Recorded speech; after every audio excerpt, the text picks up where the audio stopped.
Welcome guys back to my channel. Today we will discuss about another topic under the chapter Human Health and Diseases of Biology class 12th. The topic is immunity. So let us start with the topic. The ability of a body which gives it a strength or a power to fight with diseases or disease causing organism is termed as immunity. हमारे body के जो soldiers हैं, जो हमारे body के अंदर हैं, जो बाहर की बीमारी से लड़े और हमें प्रोटेक्ट करे उन बीमारी से, is called as immunity या immunity power of the body. Now this immunity is of two types. दो तरीके की immunity होती है. एक innate immunity और दूसरे तरह की immunity होती है acquired immunity. So let us now discuss about each of these immunity and further their types in detail. Let us start first with innate immunity. ये ऐसी immunity है which the body gains from the time of birth. हम जब पैदा होते हैं उस समय हमारे बॉडी में ऑलरेडी बहुत सारे सिस्टम्स डेवलप्ड होते हैं, जैसे digestive system, respiratory system, circulatory system. उसी में से एक है हमारी इम्यूनिटी. वो इम्यूनिटी बीमारी से लड़ने की वो शक्ति जो हम अपने पैदा होते ही अपने साथ लेके आते हैं, that is known as innate immunity. अच्छा, इन्नेट इम्यूनिटी के अब 4 टाइप्स होते हैं. कौन कौन से टाइप्स है इन्नेट इम्यूनिटी के? First is physical barrier. नाम से पता चल रहा है फिजिकल बैरियर. जैसे एग्जाम्पल हमारी skin. Skin is the external और exterior most part of our body which protects our body from the external environment surrounding us. Next आता है फिजियोलॉजिकल बैरियर. इसमें क्या होगा? एग्जाम्पल जैसे हमारे मुंह का सलाइवा. अच्छा, कोई ऐसी चीज हमने खा ली जिसमें हो सकता है कुछ जर्म्स हैं या ऐसी कोई चीज है जो हमें बीमार कर सकती है, तो क्या होगा? हमारे मुंह के अंदर का जो सलाइवा है वो उनसे लड़ेगा और फर्दर डिजीज को हमारे बॉडी के अंदर आने से रोकेगा. Next is cellular barrier. Here we mainly talk about WBCs, that is white blood cells. We all know that WBCs जो हैं, they are the fighter cells of our body. They protect us from the diseases or disease causing organisms. The last is cytokinin barrier. इसका example है interferon. ये interferons क्या है? Interferons are such elements or such cells found inside which protect us from the viral infection or they protect us from the viral attacks from outside our body. Let us now proceed to the next type of immunity, which is acquired immunity. As the name suggests, ये immunity हम acquire करते हैं, हमें बाहर से ये immunity मिलती है. The immunity which we gain from external sources outside the body. कैसे गेन करेंगे? वैक्सीन्स या इंजेक्शंस के through.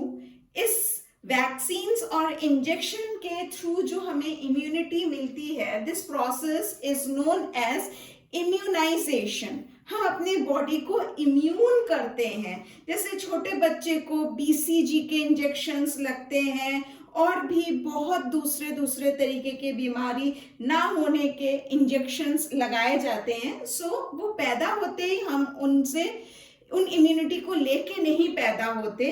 We develop immunity against those diseases by gaining vaccinating ourselves.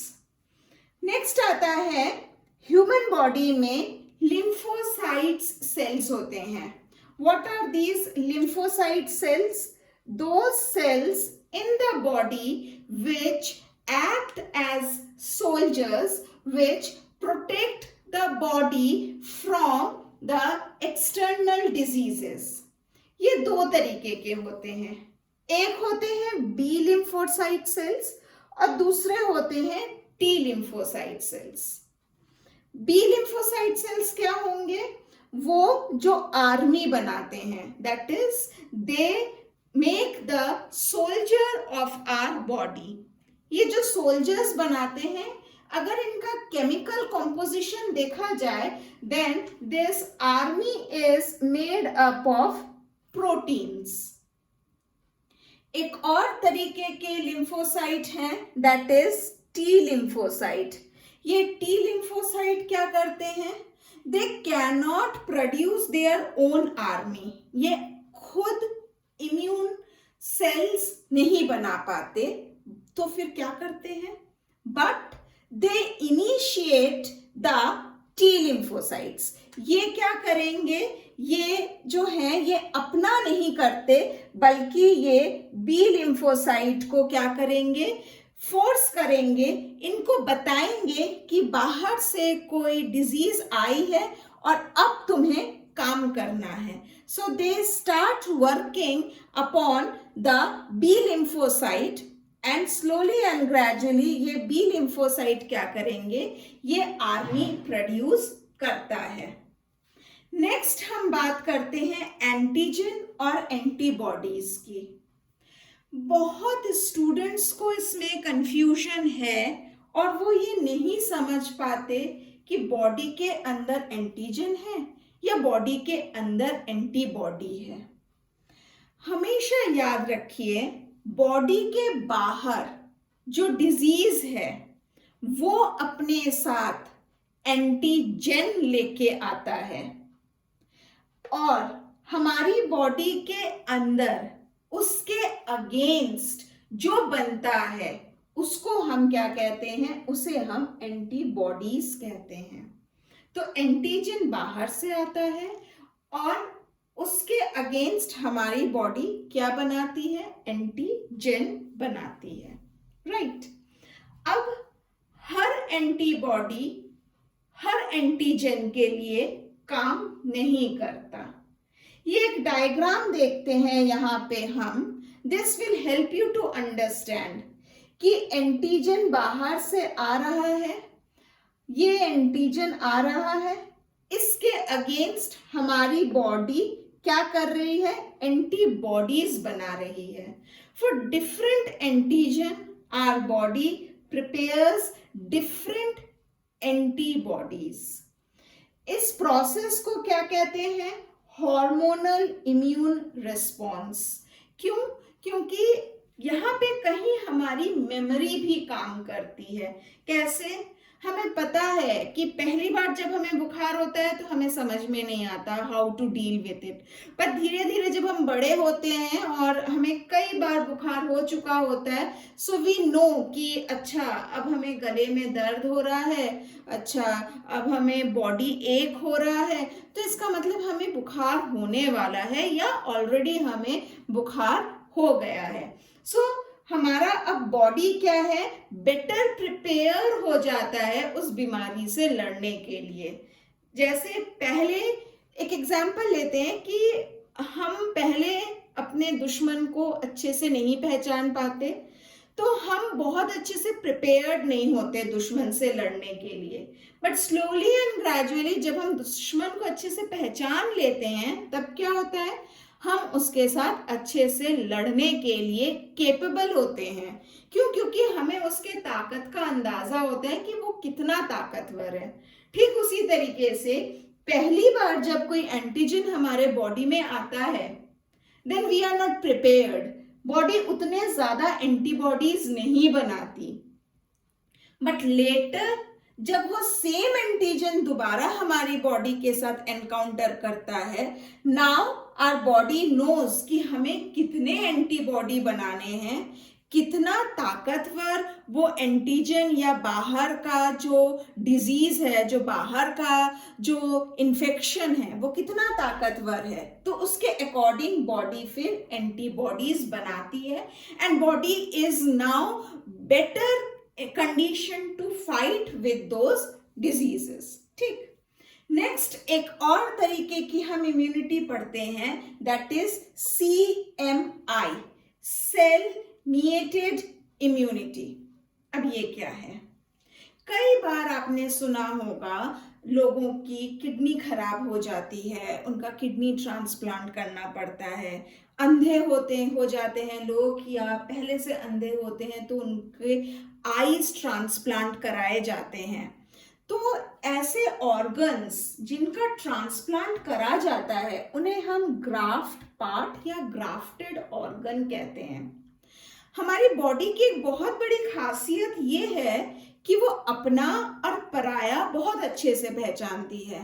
The body knows that which organ belongs to its own body and which organ doesn't belongs to it own body. Accordingly the body behaves. अभी हमने क्या पढ़ा? बाहर से किसी भी चीज के लिए वो बॉडी के लिए एंटीजन होगा और बॉडी उसके अगेंस्ट एंटीबॉडीज बनाएगी।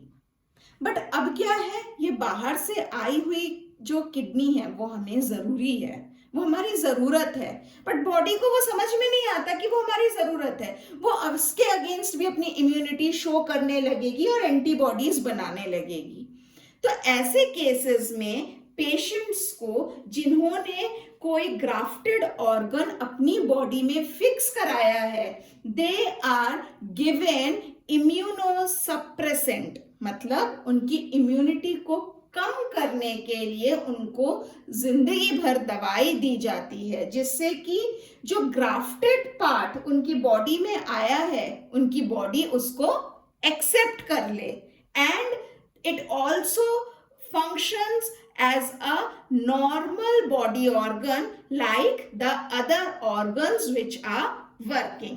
इस प्रोसेस को कहते हैं CMI। आज का सेशन यहीं पे एंड करते हैं। अगर आपको मेरी वीडियोस अच्छी लग रही हो, मेरा पढ़ाने का तरीका आपको ठीक लग रहा है, then do mention it in my comment box. Also mention what new things you want to know from me so that it helps me to update things further. मेरी वीडियोस को शेयर करिए, लाइक करिए, channel को subscribe करिए, because sharing is caring. And as I always say कि हम यहाँ पे नॉलेज शेयर कर रहे हैं।